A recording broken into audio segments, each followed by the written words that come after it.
Hello friends, പുതിയൊരു വീഡിയോയിലോട്ട് സ്വാഗതം. ഇന്ന് നമ്മളിവിടെ പറയുന്നത് അടീനിയത്തെക്കുറിച്ചാണ്.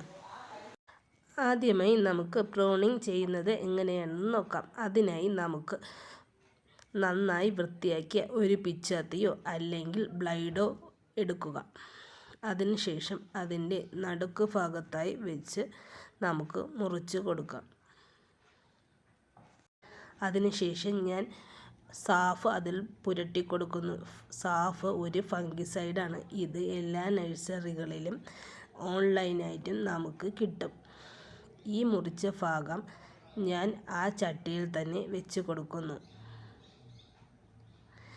ഇത് ഈ സമയത്തല്ല ചെയ്യേണ്ടത്. ജനുവരി, ഫെബ്രുവരി മാസങ്ങളിലാണ് ഇത് ചെയ്ത് കൊടുക്കേണ്ടത്. എൻ്റെ ചെടി മുരടിച്ച് നിൽക്കുന്നത് കൊണ്ടാണ് ഈ സമയത്ത് ഞാൻ കട്ട് ചെയ്ത് കൊടുത്തത്. ഇതെൻ്റെ നാടൻ അടീനിയമാണ്.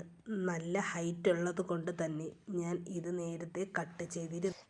കട്ട് ചെയ്ത അടീനിയ ഇപ്പോൾ നന്നായി വളർന്നു. അതിൽ ധാരാളം പൂക്കളും ഉണ്ടായിരുന്നു. ഇപ്പോൾ അത് വിത്ത് വന്ന് നിൽക്കുന്നത് കൊണ്ട് തന്നെ അതിൽ പൂക്കൾ കുറഞ്ഞു. കണ്ടില്ലേ, ഇത് ചെറുതായി വന്ന വിത്തും ഇത് വലിയ വിത്തുമാണ്.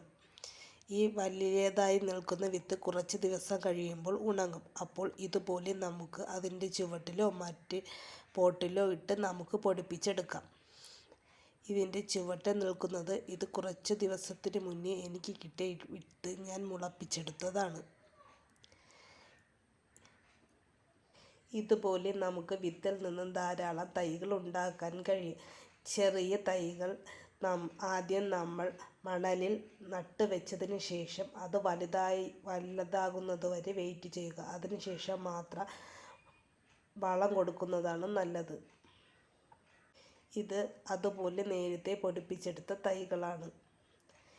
ഇത് ഞാൻ നേരത്തെ കട്ട് ചെയ്ത ഭാഗം മണ്ണിൽ വെച്ച് പൊടിപ്പിച്ചെടുത്തതാണ്. കണ്ടില്ലേ, ഞാനിപ്പോൾ ഇത് പിഴുത് കാണിച്ചു തരാം.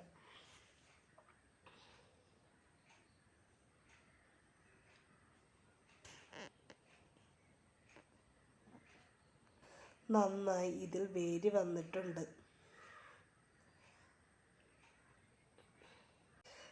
നാടൻ അടീനിയ മാത്രമല്ല എനിക്കുള്ളത്, വേറെ 2 ഹൈബ്രിഡ് വെറൈറ്റിയും കൂടിയുണ്ട്. കണ്ടോ, ഇത് 2 നന്നായി പൂത്തിട്ടുണ്ട്. ഇതിൽ ഒരെണ്ണമാണ് നമ്മൾ ഇപ്പോൾ കട്ട് ചെയ്ത് കൊടുത്തത്. ഇടയ്ക്കിടയ്ക്ക് അതിന് വളം ചെയ്ത് കൊടുക്കുക. ഞാൻ കൂടുതലും ജൈവവളമാണ് കൊടുക്കുന്നത്. എന്നാൽ രാസവളവും ഇടയ്ക്ക് പൂക്കളുണ്ടാകാൻ കൊടുക്കുന്നത് നല്ലതാണ്. DAP ഇട്ടാൽ വേഗം പൂക്കളുണ്ടാകും. DAP നമുക്ക് ചില നഴ്സറികളിൽ കിട്ടും. എന്നാൽ ഓൺലൈനായിട്ടും നമുക്ക് ഇത് വാങ്ങാൻ കഴിയും. ഈ വീഡിയോ ഇഷ്ടമായെങ്കിൽ please like, share and subscribe. Thank you.